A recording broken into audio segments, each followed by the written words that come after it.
नमस्कार, news world के खास कार्यक्रम इनसाइड राजतंत्र में आपका स्वागत है। मैं हूं अविनाश। इनसाइड राजतंत्र में हम बात करेंगे राजनीति और ब्यूरोक्रेसी के फैसलों की इनसाइड जानकारी की। खुलासा करेंगे कि आखिर इन फैसलों के अंदर के क्या कारण हैं। हमारे साथ रहेंगे न्यूज वर्ल्ड के पॉलिटिकल एडिटर उमेश निगम। तो शुरू करते हैं खबरों की इनसाइड स्टोरी का सिलसिला।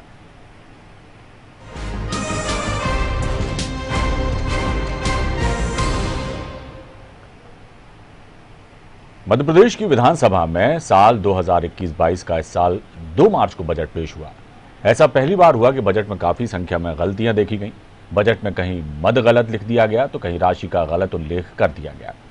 बजट की इन गलतियों को अब शुद्धि पत्र जारी कर सुधारा जा रहा है। इसी विषय पर विस्तार से जानकारी देंगे हमारे पॉलिटिकल एडिटर उमेश निगम। उमेश जी, ये क्या वजह है कि इस तरह की गलतियां क्या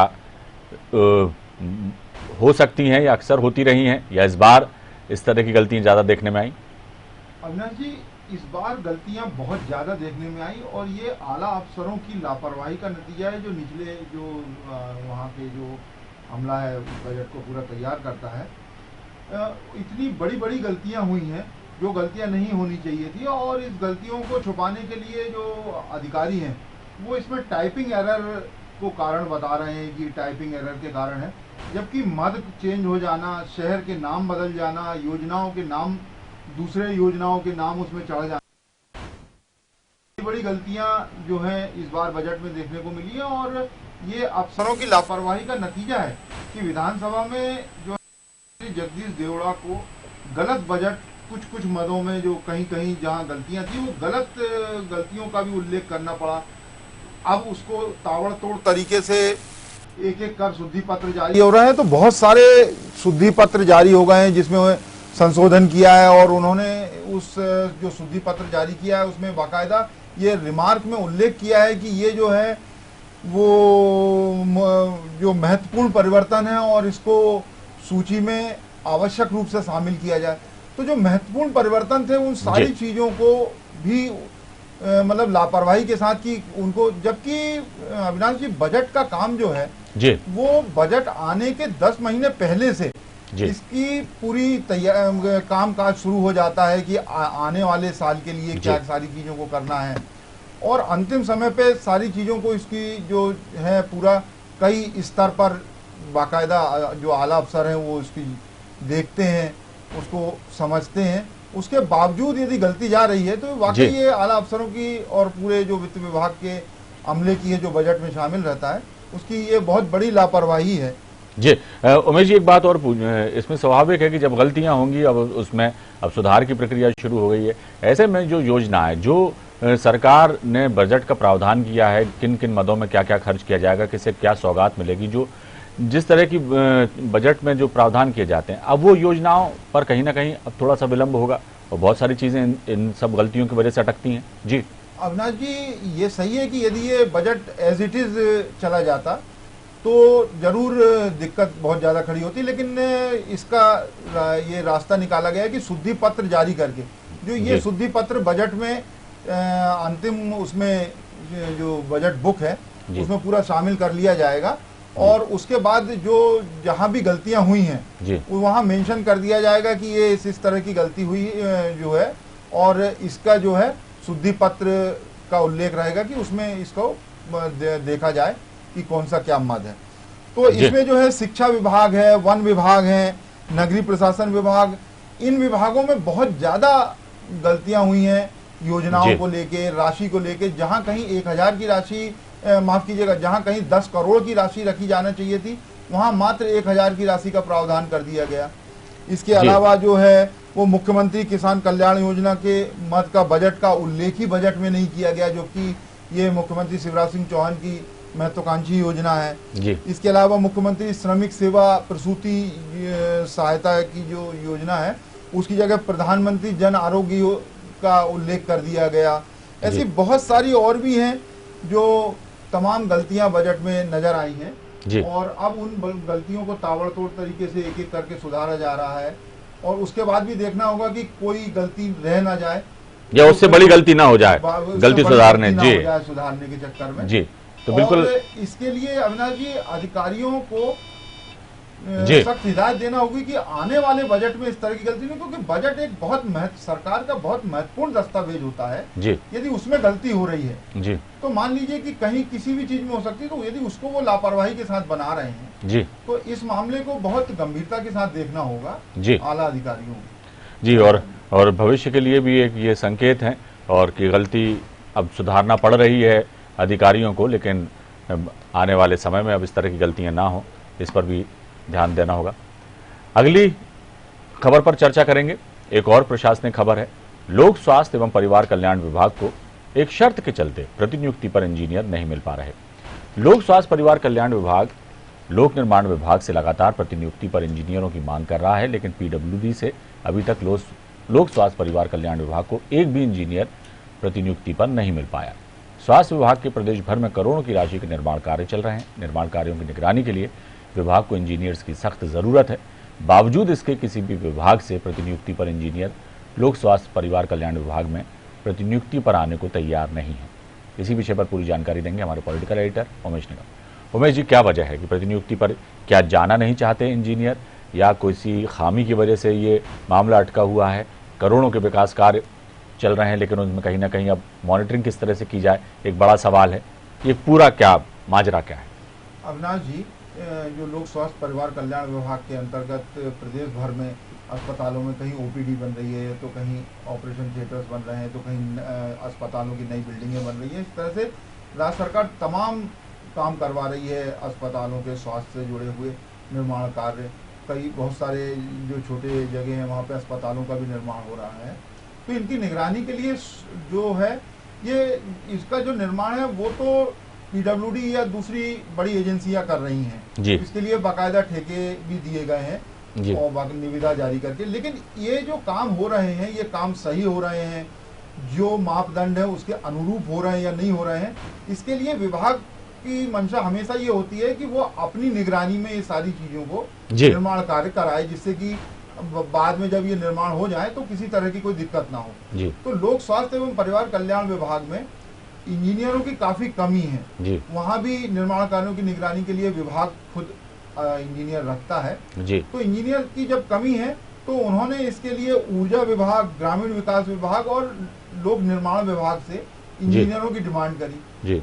जब प्रतिनियुक्ति से इंजीनियरों की ये डिमांड करी गई तो उसमें प्रमुख सचिव जो लोक स्वास्थ्य परिवार कल्याण विभाग है उन्होंने एक शर्त रख दी कि जिन इंजीनियरों को लोक स्वास्थ्य परिवार कल्याण विभाग में प्रतिनियुक्ति पर भेजा जाए तो उनके खिलाफ कोई अनुशासनात्मक कार्रवाई न चल रही हो या कोई विभागीय जांच न चल रही हो, इस तरह की सारी बातें सामने आई। तो ये जो शर्त है, ये शर्त सबसे ज्यादा आड़े आ रही है कि जो दूसरे विभाग से प्रतिनियुक्ति पे इंजीनियर लोक स्वास्थ्य परिवार कल्याण विभाग को नहीं मिल पा रहे हैं। दरअसल पीडब्ल्यूडी में तमाम निर्माण के बड़े बड़े काम चलते रहते हैं और तमाम तरह की वहाँ शिकायतें होती हैं और बहुत सारे इंजीनियरों के खिलाफ विभागीय जांच भी चलती रहती है काफी संख्या में। तो कोई ऐसा कोई इंजीनियर नहीं बचा कि जिसके खिलाफ कोई जांच ना हो रही है। बिल्कुल। और इसके अलावा वो इस बात से भी डरे हैं कि जब पहले ही विभागीय जांच और अनुशासनात्मक कार्रवाई के विषय में उल्लेख करके बुलाया जा रहा है तो वो इंजीनियर भी जो हैं दिलचस्पी नहीं दिखा रहे हैं कि यहाँ आए, जबकि लोक स्वास्थ्य परिवार कल्याण विभाग में 900 करोड़ से ज्यादा के बहुत बड़े बड़े निर्माण कार्य चल रहे हैं। लेकिन जो प्रमुख सचिव की एक शर्त लगा दी गई है वो आड़े आ रही है और उसकी वजह से इंजीनियर जो है लोक स्वास्थ्य परिवार कल्याण विभाग में आने में दिलचस्पी नहीं दिखा रहे हैं। हालांकि पीडब्ल्यूडी के ईएनसी से सभी चीफ इंजीनियरों को लेटर भेज के सहायक यंत्री और उपयंत्रियों से पूछा गया कि कौन प्रतिनियुक्ति पर जाना चाहता है तो उसको भेज दिया जाए, लेकिन कोई भी दिलचस्पी नहीं दिखा रहा है। इसी तरह ऊर्जा विभाग में, ग्रामीण विकास विभाग में भी कोई दिलचस्पी नहीं दिखा रहा। यानी ये इंजीनियरों का संकट इस वक्त बहुत ज़्यादा गहराया हुआ है और ये जो नियम कायदे हैं, कभी शर्तें हैं, ये भी कभी कभी ये बहुत बड़ा रोड़ा बन जाती हैं इस तरह की बातों में। चलिए देखना होगा कि कोई ना कोई इसका हल निकले और लोक स्वास्थ्य विभाग को जल्दी इंजीनियर मिल जाएं ताकि उनके जो निर्माण कार्य चल रहे हैं उनकी मॉनिटरिंग हो सके और समय सीमा में वो सारे निर्माण कार्य जो हैं पूरे हो सकें।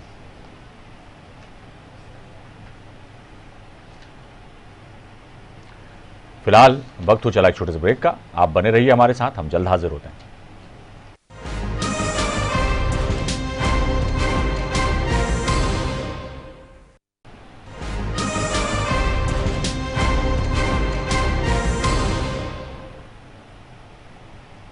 ब्रेक के बाद हम फिर हाजिर हैं और अब बात करेंगे एक और प्रशासनिक खबर की। पिछले साल मध्य प्रदेश में करीब 250 करोड़ से अधिक के चावल घोटाले के बाद इस बार सरकार खरीफ की फसल बाजार में आने के पहले ही चेत गई है। राज्य सरकार ने साल 2020-21 में उपार्जित धान की मिलिंग और उसके निस्तारण के लिए कई विकल्पों पर विचार करने मंत्रिमंडल उप समिति का गठन किया है।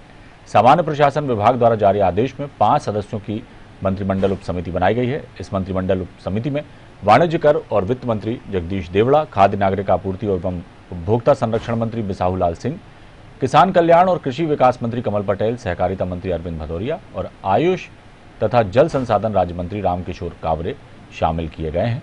पिछले साल 18 मिलों से राज्य नागरिक आपूर्ति निगम द्वारा खरीदा गया चावल घटिया किस्म का निकला था। ये गड़बड़ी भी भारत सरकार के food and civil supply ministry के जांच दल ने पकड़ी थी। इसी विषय पर विस्तार से जानकारी देंगे हमारे पॉलिटिकल एडिटर उमेश निगम।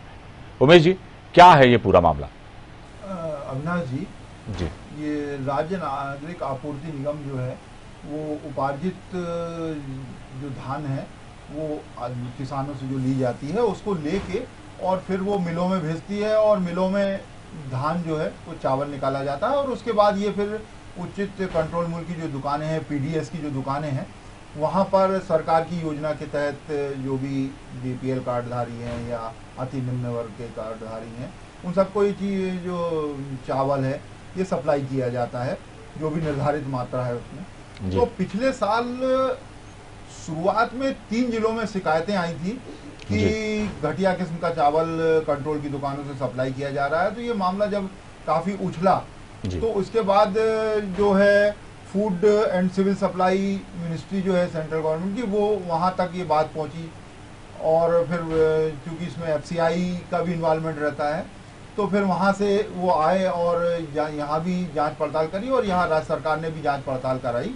तो उसमें फिर ये खुलासा हुआ कि 18 जिलों में इस तरह की गड़बड़ियाँ हुई और जो मिल में धान भेजा गया था जी, मिल से जो धान, उसी धान से निकले हुए चावल उचित मूल्य की दुकानों तक पहुंचने चाहिए थे जी, लेकिन ये जो मिलीभगत और गड़बड़ी के चलते जी जो धान भेजी गई थी उस धान के बदले कोई दूसरे घटिया किस्म के चावल जी मिलों के जो मालिकों के द्वारा या मिल के स्टाफ के द्वारा मिलीभगत कर ये उचित मूल्य की दुकानों में सप्लाई कर दिए गए।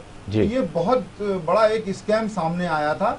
इसके बाद राज्य सरकार इस बार पूरी तरह से सतर्क हो गई कि किसी तरह की कोई गड़बड़ी ना हो, गरीबों को वही अनाज मिले जो राज्य सरकार चाहती है, राज्य सरकार की मंशा है, अच्छा अनाज मिले, अच्छा चावल मिले।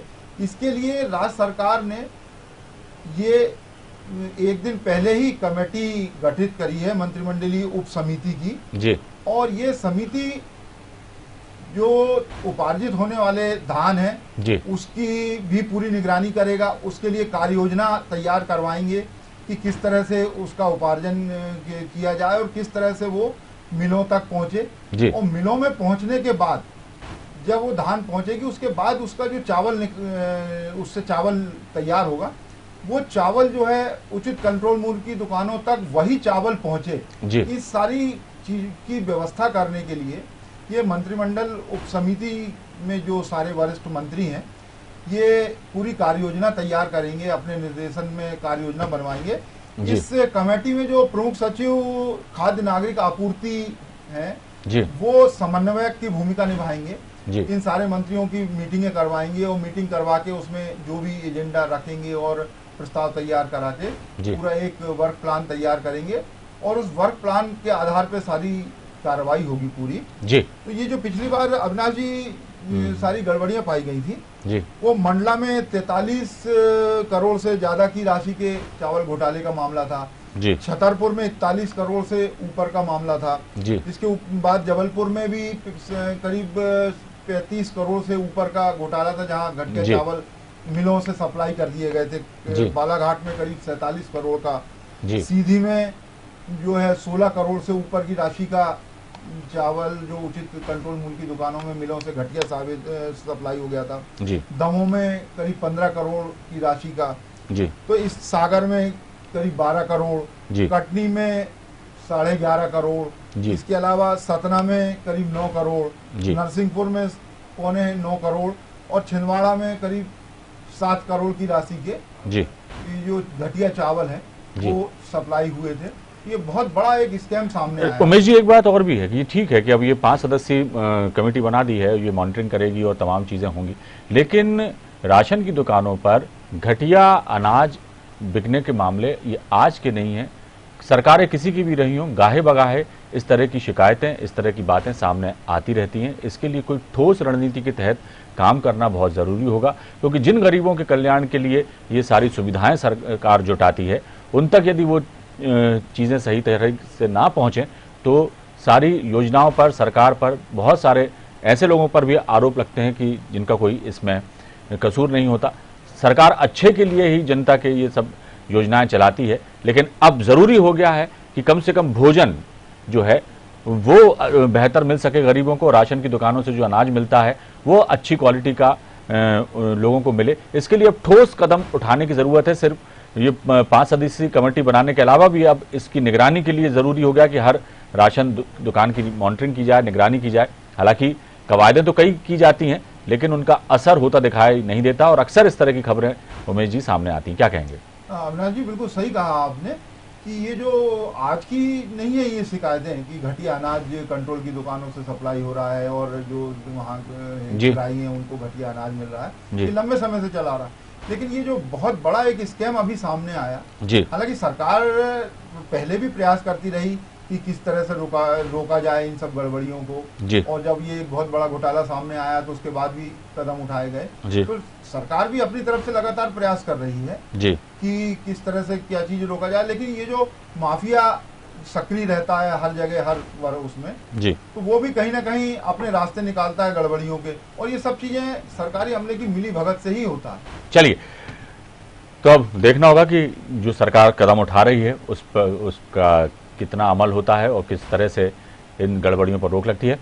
अब बात करेंगे अपने खास सेगमेंट चलते चलते की, जिसमें राजनीति या ब्यूरोक्रेसी के क्षेत्र में चर्चित प्रसंग की बात की जाएगी। तो आज कौन सा प्रसंग चर्चा का विषय बना हुआ है, ये जानते हैं हमारे पॉलिटिकल एडिटर उमेश निगम जी से। उमेश जी। अविनाश जी, आईएएस हमेशा से अधिकार संपन्न और पावरफुल अधिकारी होते हैं, जी लेकिन मंत्रालय में इस समय जो एक आईएएस दंपत्ति हैं जी वो खासे पावरफुल अधिकारियों में चर्चा में शुमार है इस समय। जी और दोनों ही प्रमुख सचिव स्तर के अधिकारी हैं, जी और जो दंपत्ति के एक सदस्य हैं जी। आईएएस अफसर के, जी उनके विभाग का एक बहुत ही रोचक मामला सामने आया है। जी उनके विभाग में एक बुंदेलखंड से जुड़े प्रभावशाली मंत्री ने जी एक अधिकारी का चंबल क्षेत्र में ट्रांसफर कराने के लिए जी A+ में जी नोट शीट लिखवाई। जी अविनाश जी, A+ में नोट शीट वो होती है जी जो मुख्यमंत्री के उस निर्देश पे जी। तत्काल अमल करने की बात होती है। जी तो जो बुंदेलखंड के मंत्री ने लिखवाई उसकी, जी लेकिन जो विभाग की प्रमुख सचिव हैं जी वो, उनको ये बात बिल्कुल नागवार गुजरी और वो उस अधिकारी को चंबल क्षेत्र में पदस्थ नहीं करना चाहती थी। जी लेकिन मजबूरी उनकी ये थी जी कि नोट शीट को वो रोक नहीं सकती थी, जी तो नोट शीट तो उन्होंने भेज दी जी मंजूरी के लिए। जी लेकिन इस दंपत्ति के जो दूसरे सदस्य थे जी वो भी ऐसी जगह पे बैठे हुए हैं कि जहाँ फाइल उनके पास पहुंची। जी जब फाइल उनके पास पहुंची तो अपने ही जो दंपत्ति के सदस्य हैं जी उनकी दबाव कहें या जी। रसूख कहें या संबंध उनके जो होंगे। हाँ, जी जो भी, तो उसमें फाइल को वो डंप कर दिया गया। जी फिलहाल ट्रांसफर के आदेश नहीं निकले, जी लगभग महीना भर होने आ रहा है। जी अब देखते हैं कि कैसे प्रभाव में वो मंत्री जी करवा पाते हैं या जी। ये आईएएस दंपत्ति जो है जी। वो नहीं निकलने देना, मतलब यानी कई बार जो जिस तरह की बातें होती हैं कि मंत्रियों की अफसर सुनते नहीं हैं, जी। तो अफसरों का भी अपना एक रुआब होता है और अपना एक उनका अलग अलग तंत्र होता है। वो काम कर जाए तो कई बार अक्सर वो अपना पावर दिखाने में जी तो वो कसर नहीं मंत्रियों पर भी वो कई बार भारी पड़ जाता है। देखना होगा कि अब इस सिलसिले में क्या होता है। इनसाइड राजतंत्र में आज बस इतना ही। कल फिर मिलेंगे राजनीति और ब्यूरोक्रेसी के कुछ नए फैसलों की इनसाइड स्टोरी के साथ। तब तक के लिए मुझे दीजिए इजाजत। आप देखते रहिए न्यूज़ वन।